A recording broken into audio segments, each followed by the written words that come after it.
Nikola Jokic's left knee hyperextension injury on December 29, 2025, sent shockwaves through the basketball world.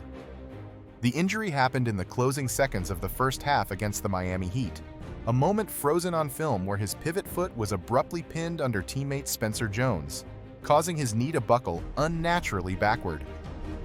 For a player like Jokic, whose game relies on fluid footwork, explosive post moves, and precise balance, this sudden hyperextension is more than just a physical setback. It threatens the very foundation of his playstyle.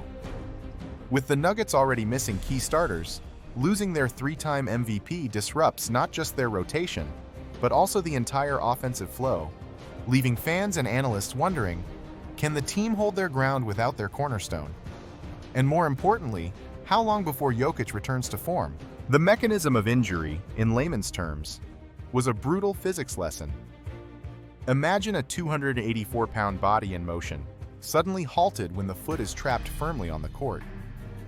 The knee, under that intense momentum, was forced to extend beyond its normal anatomical limits, akin to a door hinge being swung open the wrong way. This posterior capsular loading is the first line of defense against backward bending of the knee. When that thick connective tissue, the posterior capsule, is overstretched or bruised, it sends shockwaves through the knee's supporting structures. If the capsule fails, the injury can cascade to the posterior cruciate ligament, PCL, the anterolateral bundle of the ACL, and potentially to the posterolateral corner, structures crucial for knee stability.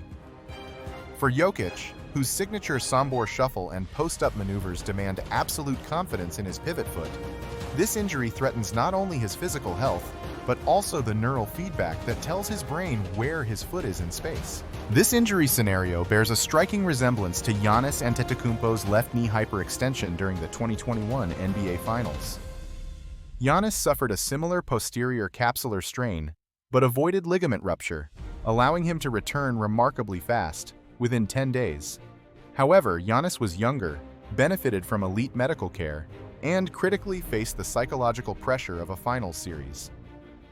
In contrast, Robert Williams III of the Boston Celtics experienced a more complicated recovery after a hyperextension injury complicated by meniscal damage, leading to a prolonged absence and cautious return.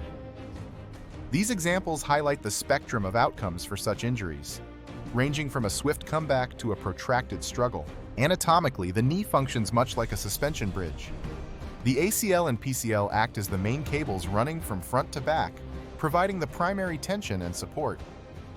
The posterior capsule is the bridge deck, a thick, reinforced platform designed to limit excessive backward sway. The posterolateral corner serves as the diagonal bracing, preventing twisting and lateral instability. When hyperextension occurs, the bridge deck is forced downward, stretching or bruising the posterior capsule. If the ligaments remain intact, as they appear to be in Jokic's case, the injury is classified as a grade 1 or grade 2 sprain, a structural survival but functional challenge. Bone bruising is almost always present, as the femur and tibia collide on the knee's posterior aspect, causing microfractures visible on MRI scans. For Jokic, this injury compromises three critical tools of his game. First, pivot foot stability is undermined. The posterior capsule is essential for end-range proprioception, the body's ability to sense joint position at extremes of movement. Without this feedback, Jokic may hesitate or lose trust in his left leg's stability, directly impacting his signature post moves like the up and under, fade away, and drop step. Second, the Sombor Shuffle jump hook depends on a subtle knee bend followed by explosive extension. Any instability or hesitation in the supporting knee will alter shot timing and trajectory, making it visibly less effective. Third, lateral post defense against powerful centers requires the ability to eccentrically load the posterior capsule as he leans into contact. Until his confidence returns, Jokic might shy away from contact, allowing opponents to gain advantageous deep positions. The clinical reality of Jokic's injury falls into a yellow light category on the severity spectrum. The Nuggets' announcement of a 4-week reevaluation window, rather than a day-to-day update or a quicker return, suggests a moderate grade 2 posterior capsule strain with probable bone bruising but no ligament rupture. This is less severe than a full PCL tear or multiligamentous injury, which would require surgical intervention and a recovery timeline of 4 months or more.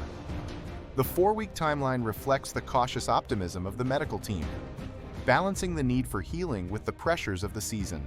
The initial recovery phase follows a conservative load management protocol.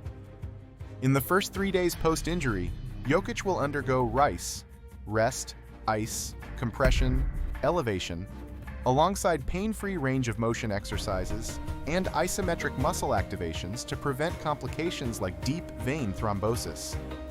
From days 4 to 7, blood flow restriction, BFR training, becomes central.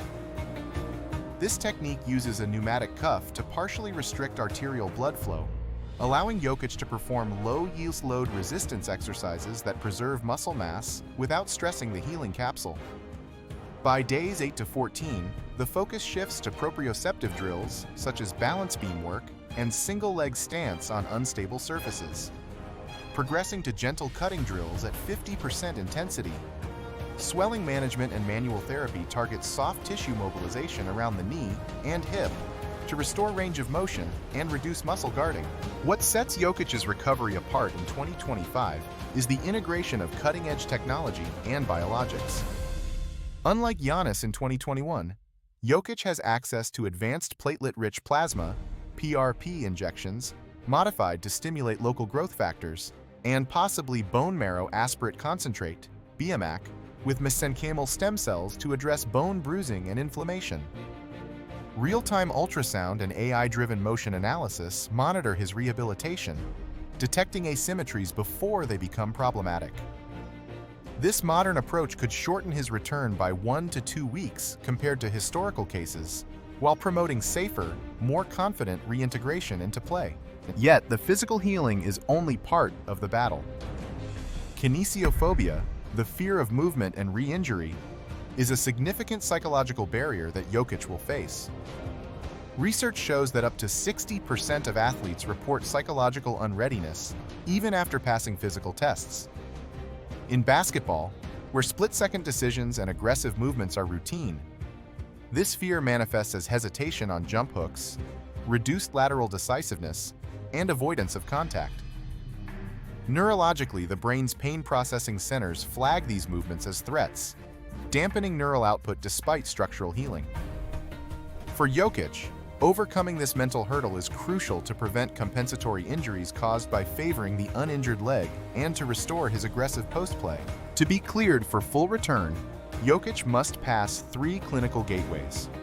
First, force plate testing measures vertical jump symmetry, requiring at least 90% limb symmetry index, LSI, to ensure balanced eccentric force development.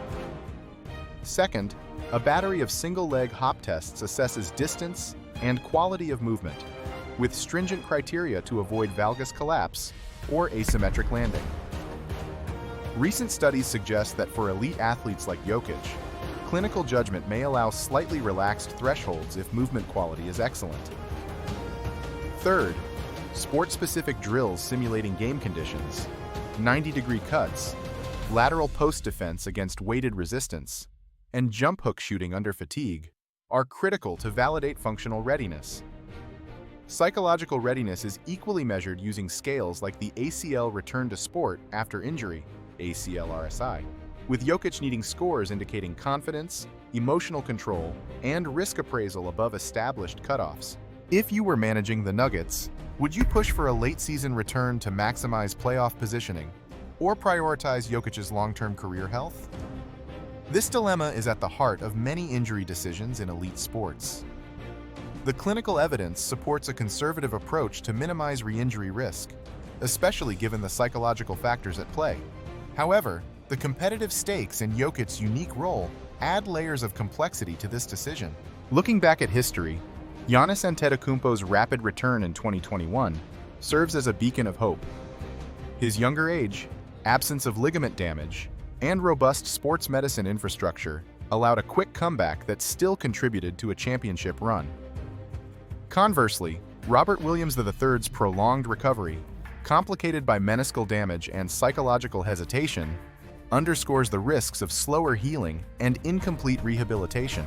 Jokic's case is uniquely positioned in the modern era with advanced biologics, blood flow restriction training, and AI monitoring, tools that were unavailable to his predecessors and could tilt the odds in his favor.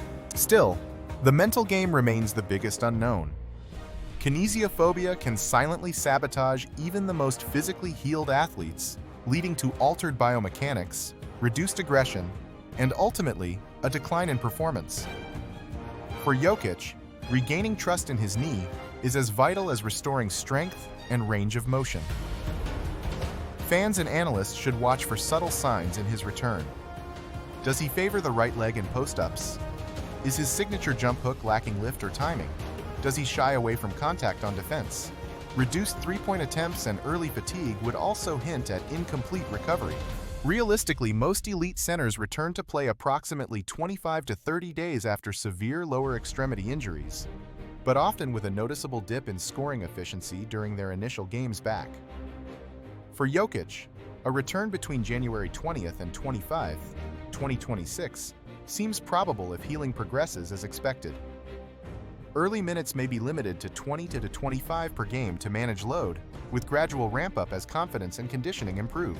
The first milestone in Jokic's recovery will be reducing inflammation and regaining pain-free knee range of motion, targeting 0 to 90 degrees of flexion by week 2.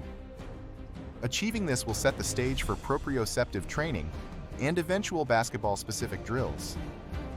From there, the challenge is both physical and mental, restoring explosive power, lateral stability, and the fearless mindset that defines his elite play. So as this story unfolds, it's worth asking, who is the unlucky athlete in NBA history that never fully recovered from a similar left knee hyperextension?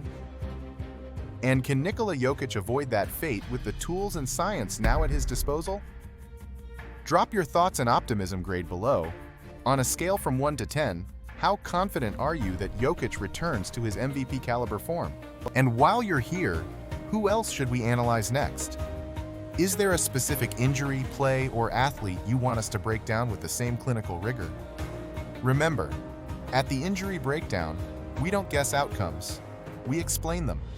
See you in the next one.